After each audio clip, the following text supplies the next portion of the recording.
you should figure out your shortcomings. जो shortcomings आपकी हैं, so you have to be very honest to yourself.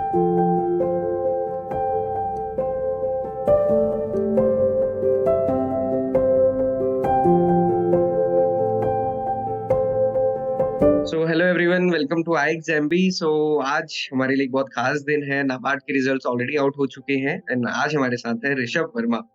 तो ऋषभ वर्मा की हम एक इंटरेस्टिंग जर्नी, और जब हम कहते हैं इंटरेस्टिंग तो उसका क्या मतलब है कि उसमें इंटरेस्टिंग का मतलब ये नहीं होता कि सिर्फ हाइट्स पे, वो जो अप एंड डाउन्स होते हैं और इस अप तक आने में कितने डाउन रहे हैं और उसमें कैसे आपने सस्टेन किया और कैसे चीजों को फेस किया, वो सारी चीजें डिस्कस करेंगे डिटेल में। तो ऋषभ, सबसे पहले तो बहुत बहुत कॉन्ग्रेचुलेशंस, बहुत बहुत बधाई एक्सएमबी फैमिली की तरफ से। Thank you so much, sir. Thank you very much, and thank you for having me. सो ऋषभ, सबसे पहले तो आप बताइए कि आपको कैसा लग रहा है और जब रिजल्ट आया ना उस दिन कैसा लगा आप? सर बिल्कुल, I am on top of the world. अच्छा लग रहा है sir, and parents are also happy. And मैं काफी टाइम से प्रिपेयर कर रहा था, एंड फाइनली अब आफ्टर गेटिंग सिलेक्शन, तो I think it is quite a relief. तो मैं बस यही कहूंगा कि it is a great feeling. और जब हम कहते हैं ना कि काफी टाइम से हम प्रिपेयर कर रहे थे, तो मतलब ये एक्सपेक्टेशंस रहती है कि ऐसा वाला रिजल्ट जिसमें लिखा हो कि you are finally and provisionally selected for this post, ये जो लाइन देखने के लिए आग की तरह जाती है, तो इसका कब से इंतजार था? बिल्कुल सर, काफी टाइम से। आई थिंक जब से मैंने इवन रेगुलेटरी बॉडीज वगैरह की तैयारी शुरू की, तभी से ही मुझे लग रहा था कि आई थिंक जितना जल्दी हो जाए उतना अच्छा है। And I think finally this was the exam कि जहाँ पे मुझे वो चीज मिली। आई थिंक तो दैट इज क्वाइट सेटिस्फैक्टरी। तो आप बताएंगे अपने बारे में, मतलब ये जो आपकी ये जर्नी रही प्रिपरेशन वाली, और मतलब कॉलेज के बाद से अभी तक की कैसी जर्नी रही है और क्या कितने एग्जाम्स को टारगेट किया? जी सर, एक्चुअली मैंने 2016 में अपनी बीटेक पूरी की थी इन इलेक्ट्रिकल इंजीनियरिंग फ्रॉम भारतीय विद्यापीठ पुणे। और उसके बाद I started preparing for UPSC. मैंने 2021 तक रफली प्रिपेयर किया फॉर यूपीएससी, एंड फिर because of those unsuccessful attempts I decided to shift to these regulatory bodies. और मैंने स्टार्ट किया था आरबीआई और सेबी से। और क्योंकि वो कोविड वाला टाइम था, तो आई थिंक जो नोटिफिकेशंस थी वो थोड़ी सी पुश हो रही थी। तो आई थिंक मुझे टाइम मिला वहां पे कि मैं थोड़ा सा कॉमर्स, अकाउंटेंसी और फाइनेंस में थोड़ा सा और इन डेप्थ में थोड़ा पढ़ पाऊँ। तो वो आई थिंक कोविड थोड़ा सा मेरे लिए ब्लेसिंग इन डिस्गाइज भी था कि I could brush up my concepts in commerce, finance और इकोनॉमिक्स इन जनरल। मैंने आरबीआई दिया, सेबी दिया, but I in SEBI I made it to the mains, but I did not get a interview call. फिर again target initially मेरा SEBI था, but in 2023 as you know कि SEBI की notification नहीं आई, तो I had to go for every exam that was coming my way. तो मैंने पीएफआरडीए भी दिया इन होप कि सेबी आएगा, तो it is just preparation, mock preparation type. हाँ, कि जस्ट बीच में, हाँ, मॉक प्रिपरेशन टाइप, बस उसी पे। तो उसमें और इतनी वैकेंसीज भी नहीं थी, तो I wasn't much hopeful about that.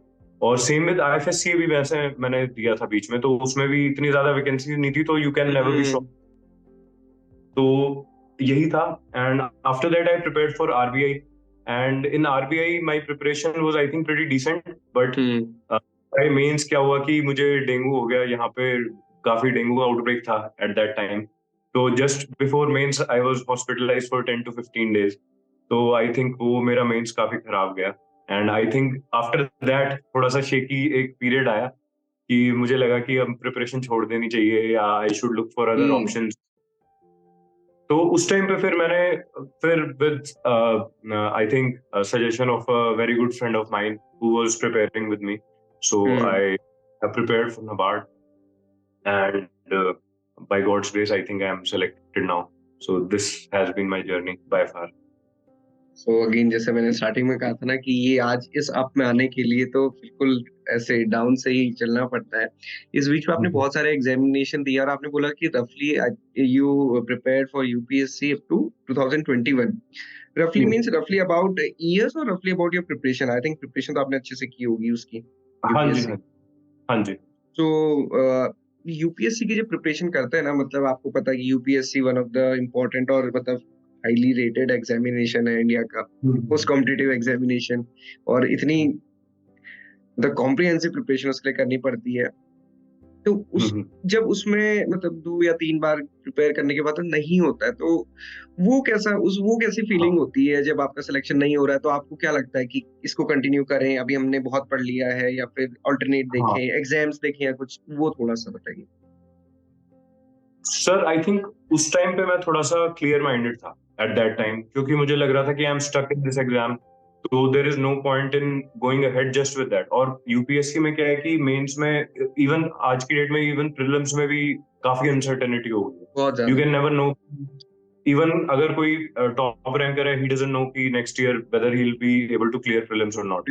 तो रेगुलेटरी बॉडी एग्जाम्स को चेज करने का एक बेनिफिट यही है कि देयर इज लेस अनसर्टेनिटी। तो you can while preparation you can be pretty sure कि अगर मैंने अच्छे से प्रिपेयर किया तो I will make it to the final list. तो you will get that feeling अगर आपने अच्छे से प्रिपेयर किया है तो।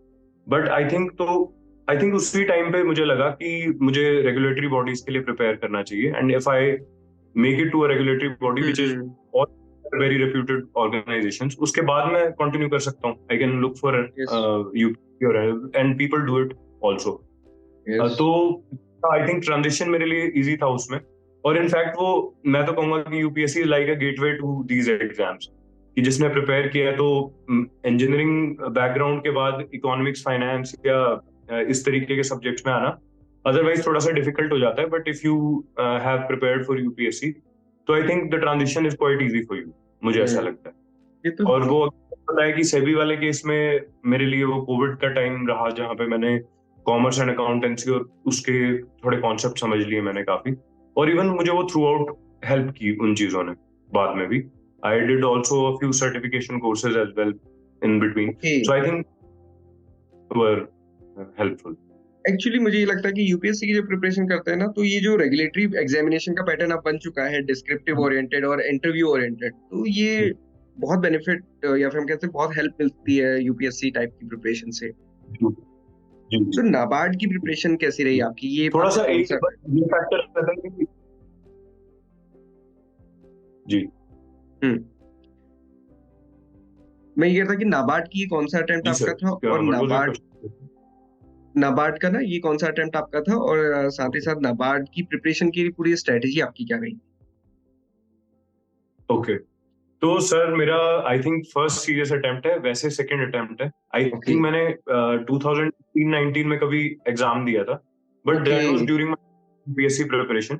और उस टाइम पे मैंने कोई प्रिपेयर करके नहीं दिया था। आई जस्ट न्यू दैट इसमें इकोनॉमिक एंड सोशल इश्यूज आता है, तो there is a chance that I can do something in it. But अगर आपको याद होगा कि उस टाइम पे तो जो क्वांट रीजनिंग इंग्लिश वाला सेक्शन होता था, जो यूजुअली बैंकिंग के एग्जाम्स में पूछा जाता है, तो उसकी वेटेज मेरिट लिस्ट में होती थी, मतलब वो मेरिट सेक्शन। तो उस टाइम पे I think I did not clear the cut off because of that, because मैंने क्वांट रीजनिंग इंग्लिश की कोई प्रैक्टिस की नहीं थी, and cut off used to go very high.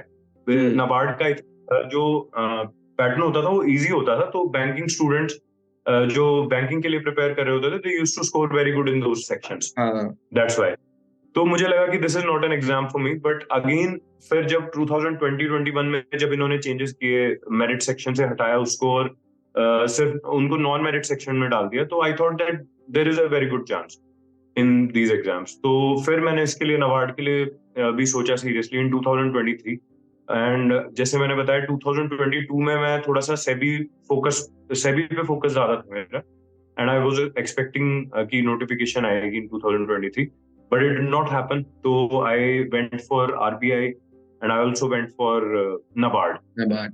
तो मैंने RBI के लिए भी प्रिपेयर किया, but I think just main से पहले मुझे वो डेंगू हुआ एंड आई गॉट हॉस्पिटलाइज्ड, तो उसकी वजह से थोड़ा सा खराब हो गया था। ना वो नाबार्ड में आना होगा, बट उस समय कैसा लगा फिर जब I think yes definitely. But ये उस दिन तो पता नहीं था कि डेंगू होने की वजह से ये गड़बड़ हो रही है, तो आगे ये मिलने वाला है, बट उस दिन क्या कंडीशन थी? हाँ, उस दिन तो I think I was not just that day, उसके बाद भी आई थिंक काफी दिन तक आई वाज कंटेम्पलेटिंग कि क्या करना चाहिए। I was making call to a few friends of mine, I was thinking कि क्या करना चाहिए। But I think in the end जो कंक्लूजन लगा वो वही है कि इतना टाइम मैंने लगाया, तो I think I should give 6 months मोर। और आई थिंक मेरे पेरेंट्स भी बहुत सपोर्टिव थे इस चीज में. There was no pressure from their side, तो I think I am fortunate in that regard also कि उन्होंने भी कुछ उस तरीके से वो नहीं कुछ बोला, and they were very supportive. तो I think all in all की that decision was worth it. But I think जो यूपीएससी के लिए प्रिपेयर करते हैं, there is always that sunk cost fallacy. इतना टाइम लगाया तो और टाइम लगाता हूँ, and then they end up wasting a lot more. तो मुझे लगता है अगर ये, I think this is a better alternative for. And you already said that this is a sunk cost fallacy. So I think this is the most appropriate thing.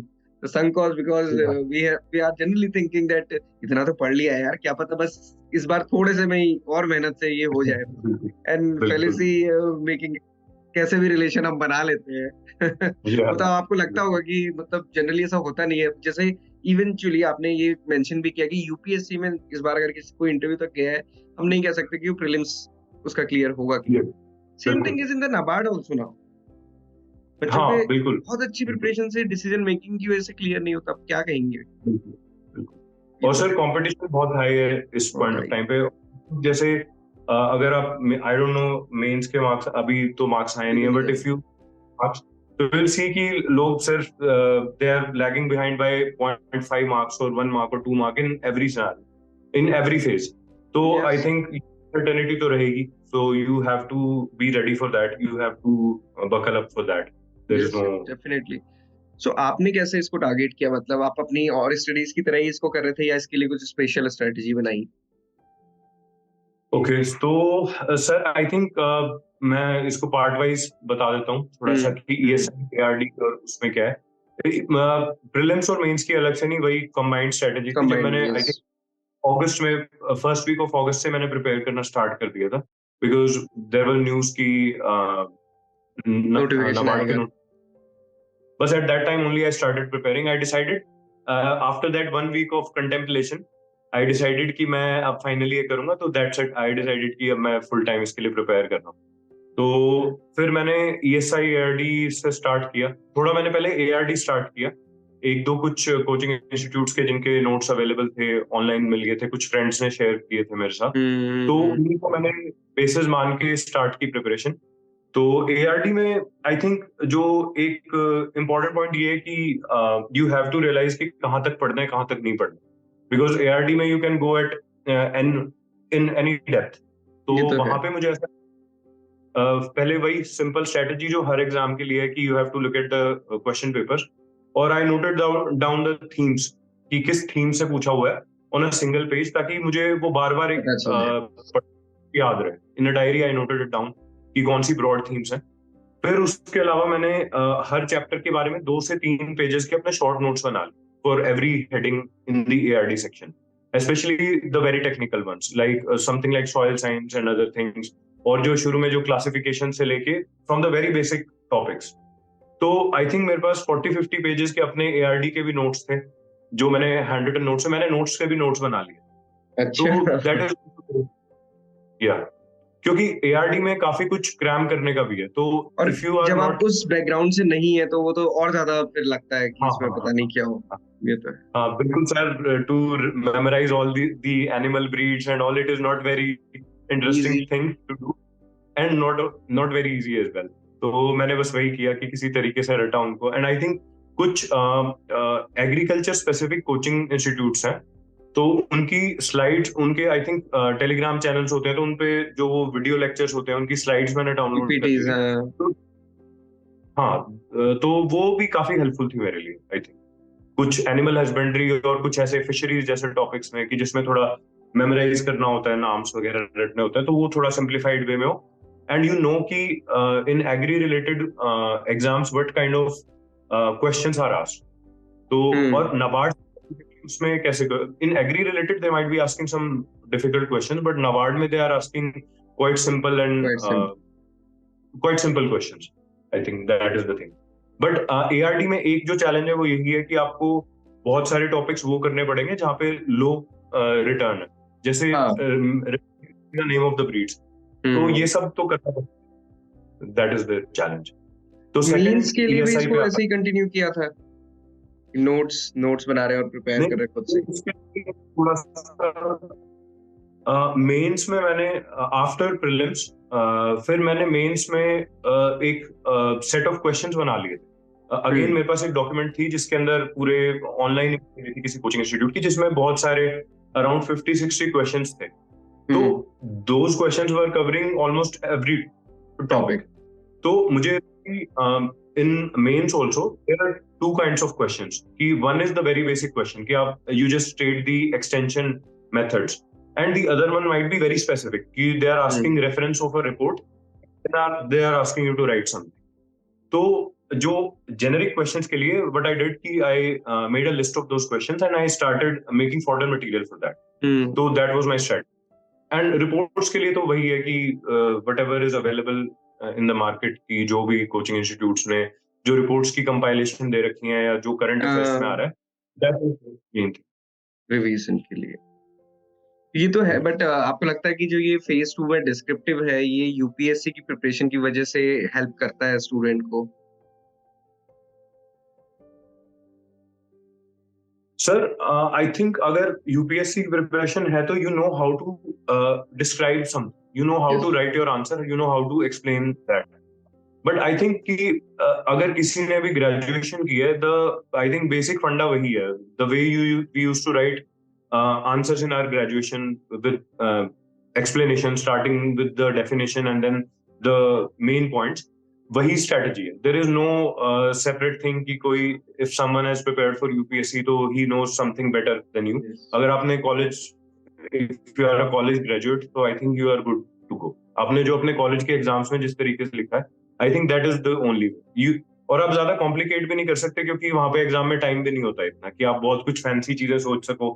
तो आपको conceptually ढंग से पता होना चाहिए and you should know the topics thoroughly and just right it simple. That's it. Whatever they are asking, they're asking very specific and very simple and straightforward questions. So that is the thing. There is not much maneuvering that can be done in that. Yes, yes, exactly. And then interview के लिए फिर जो final step है इस examination process का? Yes. तो interview में sir मैंने एनुअल रिपोर्ट को मेन एक सेंटर पॉइंट बनाया, and then the FFP PLP, the state focus paper card and PLP also. And तो ये 2-3 डॉक्यूमेंट्स थे जिनको मैंने बेसिस माना, and the website also. Website is also very important. So what I did is I made notes of combined notes of both these things कि for the website, from the website and the annual report, because in the interview they are asking questions like what is NABARD doing for climate change, so there is something annual report and something from the website. तो उसी तरीके से मैंने 20-25 pages के I think काफी सारे digital notes बना लिए थे उसके, and they were quite helpful in that in preparation. And mock interviews भी I think they give a reference और जस्ट एन आइडिया तो of how the interview goes, because it was also first interview for me, so I think I needed that. So इस पूरी journey में आई exam भी ने आपको कैसे help किया? Okay, so I think I gave one mock interview of IXAMB.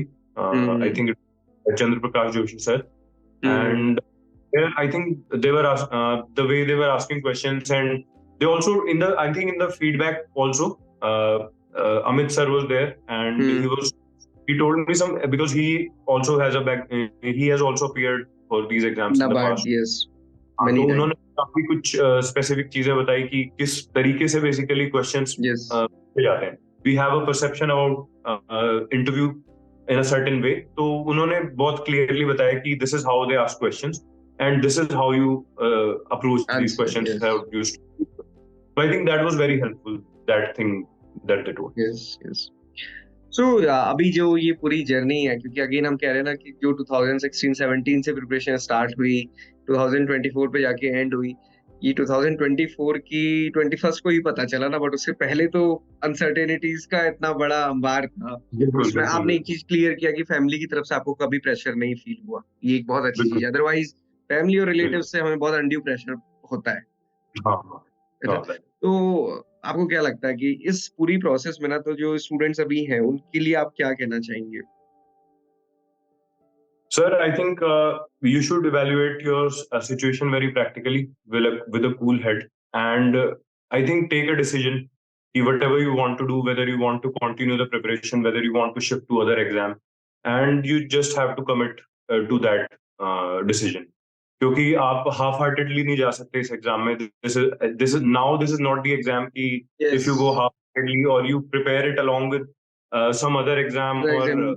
as a backup option along with that exam. Some people do it, but that is not a short strategy. वो थोड़ा सा फिर एक gamble हो जाता है कि Yes. you might be lucky. It is like कि 10 topics आपके सामने एग्जाम में प्रिपेयर करने के लिए आपने 7 किए just looking at the trends, and उनमें से ही क्वेश्चंस आए तो you do well.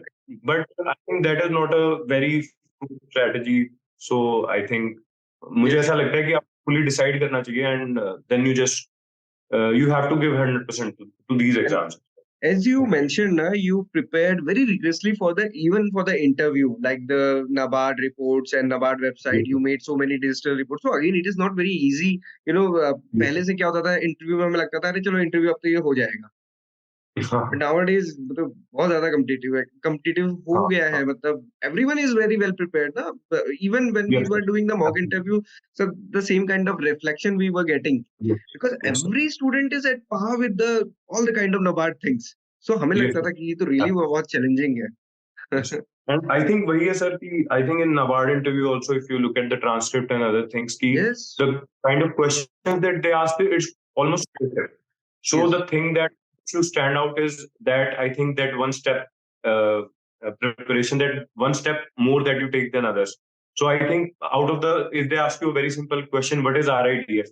Then there might be 4 or 5 points that everyone is going to say. Yes. So you Exactly. have to at least say one good point कि जो आपको stand out कि उनको लगे Discriminating. कि हाँ understanding है ये. And that is what they are looking for, I think.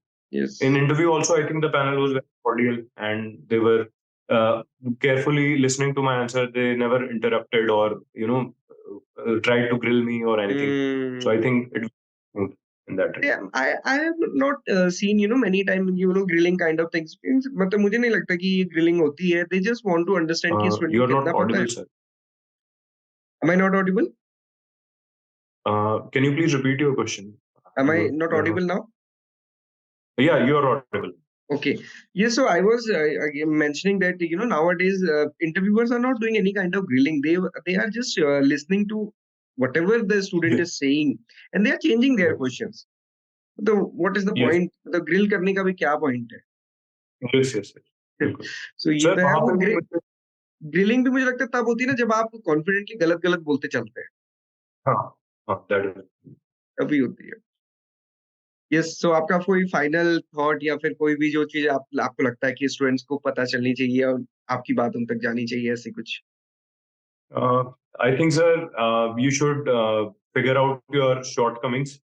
जो शॉर्टकमिंग्स आपकी हैं sir, you have to be honest to yourself कि यस. जो preparation, the competition is so high that you have to be you know ahead of everyone in terms. And I think आपको अपनी कुछ problems जो होती हैं, whether it is in the revision और how you are approaching, कुछ ना कुछ चेंज करना पड़ेगा.